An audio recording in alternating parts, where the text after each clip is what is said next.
नमस्कार दोस्तों, एक बार फिर मैं आप सभी के लिए बीए थर्ड ईयर का जो एग्जामिनेशन हुआ था उसका क्वेश्चन पेपर लेकर आया हूं।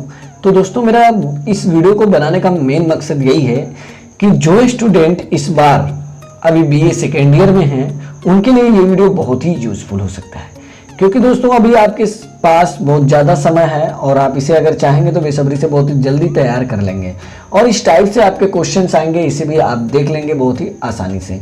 तो दोस्तों, आज हम बात करेंगे इस वीडियो में जो आपका क्वेश्चंस पेपर है उसमें कौन कौन से क्वेश्चंस आए हैं और आपके एग्जामिनेशन में किस टाइप से क्वेश्चंस पूछे जा सकते हैं, इसी पे बात करने वाले हैं।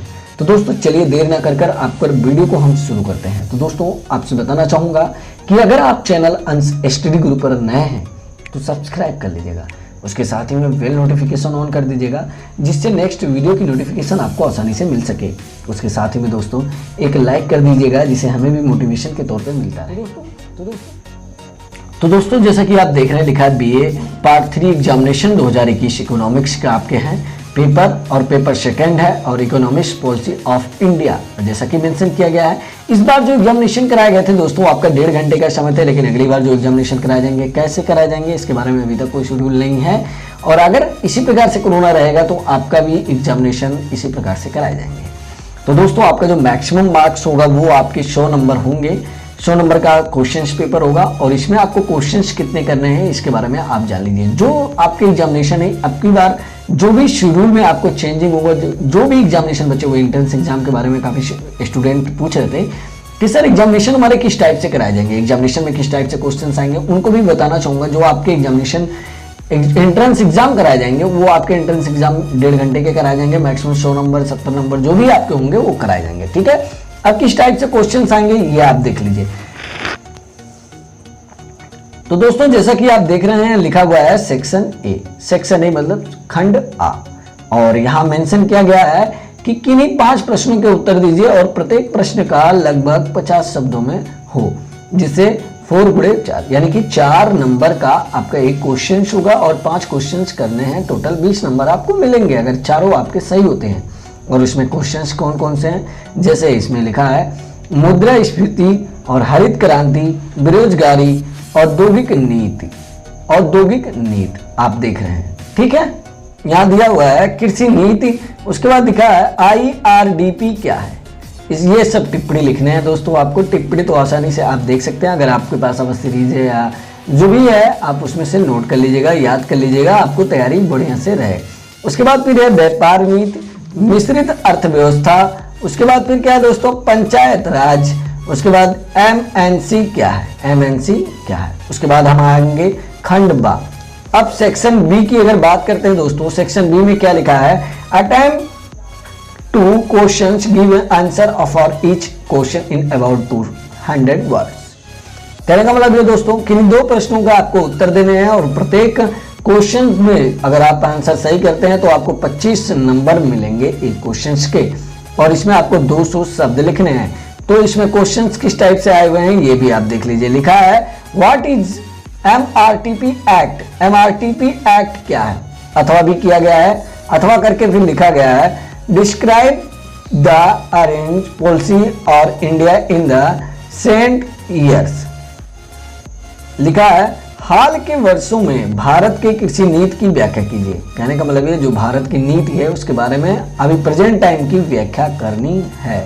ठीक है, उसके बाद फिर तीसरा क्वेश्चन है भारत की व्यापार नीति क्या है, इसके बारे में आपको बताना है, या अगर इसके बारे में आपको नहीं आता है तो भारत की विनिमय दर नीति क्या है इसके बारे में आपको लिखना है। सिर्फ 2 क्वेश्चंस का आंसर देना है और आपको 3-4 इसमें दिए हुए हैं क्वेश्चंस। ठीक है दोस्तों, उसके बाद 4 नंबर में देख रहे हैं दोस्तों, जैसा कि आप लिखा है समशिष्ट आर्थिक नीति क्या उद्देश्य है, अथवा अगर ये नहीं समझ में आता है तो आप इसके बारे में बता सकते हैं भारत में दुग्ध उत्पादन की व्याख्या कीजिए, इसके बारे में बताइए। फिर 5वें नंबर क्वेश्चन को देखिएगा, लिखा है मुद्रास्फीति को नियंत्रण करने की मौलिक उपाय क्या मुद्रास्फीति अवांछनीय है।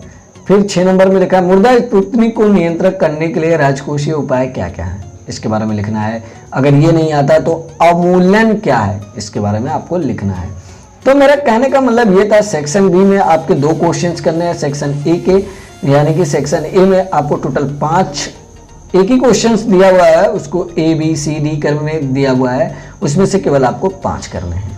दोस्तों आपका डाउट क्लियर हो गया होगा। अब बढ़ते हैं हम अपने लॉन्ग टाइप क्वेश्चंस के पास। अब बात करते हैं दोस्तों सेक्शन सी में। इसमें आपका लिखा हुआ है लॉन्ग आंसर टाइप क्वेश्चंस, यानी कि दीर्घ उत्तरीय हम हिंदी में कहते हैं। और इसमें साफ साफ शब्दों में लिखा है कि अगर इसमें से आपको सिर्फ एक क्वेश्चन का आंसर बताना है और वो भी आपका 500 शब्द में लिखना है। कितने में लिखना है? 500 शब्द में लिखना है। और अगर एक क्वेश्चन आपका ये लॉन्ग वाला सही होता है तो आपको 30 नंबर आसानी से मिल जाएंगे। उसके लिए आपको संक्षेप में लिखना होगा, विस्तार से लिखना होगा। आप किस टाइप से लिखेंगे इसके बारे में मैं बता दूंगा आपको कैसे आपको तैयारी करनी है, लेकिन इसका भी काफ़ी समय है। ये तो एग्जामिनेशन ऑलरेडी हो चुके हैं, तो तब तक के लिए इंतजार कीजिएगा दोस्तों। आपको अंश स्टडी गुरु के माध्यम से जो भी आपका डाउट्स, जो भी आपके मन में कंफ्यूजन हो रहे होंगे, सभी कंफ्यूजन को दूर करने के लिए मैं एक चैनल बनाया हूं आप सभी के लिए कि अंश स्टडी गुरु। ओके दोस्तों, चलिए बात करते हैं क्वेश्चंस की। तो दोस्तों चलिए बात करते हैं क्वेश्चंस की। जैसे कि 7 नंबर क्वेश्चन आप देख रहे हैं, हरित क्रांति कृषि में मूल्य परिवर्तन लाया है, इसकी व्याख्या कीजिए। हरित क्रांति कृषि मूल्य परिवर्तन लाया है, इसके बारे में व्याख्या करना। और जब भी व्याख्या लिखना हो तो इसके बारे में थोड़ा सा डिटेल्स में लिखना होता है और विस्तार में लगभग 500-600 जो भी वर्ड्स लिख सकते हैं लिखिए। इससे नंबर इफेक्टिव होता है, ये लॉन्ग रहता है, इसलिए आपको अगर जितनी हेडिंग्स भी डालेंगे उतना ही आपको बहुत ही आकर्षित करेगा एग्जामिनर को चेक करते समय कॉपी को। ठीक है, अभी डाउट क्लियर। उसके बाद 8वें नंबर क्वेश्चन में देखिए लिखा है विकास में लघु पैमाने के उद्योगों की नीति क्या है। अगर आपको 7वां क्वेश्चन नहीं समझ में आ रहा है हरित क्रांति की मूल परिवर्तन क्या है, तो विकास में लघु पैमानों के उद्योगों की नीति के बारे में लिख दीजिए। अगर ये भी आपको नहीं समझ में आ रहा है तो आप क्या करेंगे, तो आपको 2 क्वेश्चन और दिए हुए हैं, भारत में MNC की भूमिका की व्याख्या कीजिए। और फिर लिखा 11 नंबर JRY पर एक लेख लिखिए। इन चारों में से आपको सिर्फ एक क्वेश्चन करना है। इन चारों 5 में से आपको सिर्फ कितने क्वेश्चन करने हैं? एक क्वेश्चन। ये क्वेश्चन आपको कितना नंबर देगा? 30 नंबर देगा साथियों, 30 नंबर देगा। तो दोस्तों आप क्वेश्चन पेपर को आसानी से क्लिक करके रख लीजिएगा। अगर आप चाहें तो PDF बना सकते हैं, अगर आप चाहें तो नोट कर सकते हैं।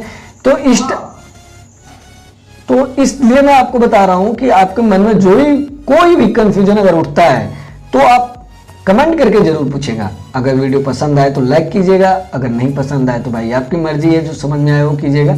तो चलिए फिर मिलेंगे अपने नेक्स्ट वीडियो में अगला पेपर लेकर। तब तक से आप अलविदा लेना चाहूंगा। ओके, ऑल द बेस्ट साथियों, जय हिंद जय भारत।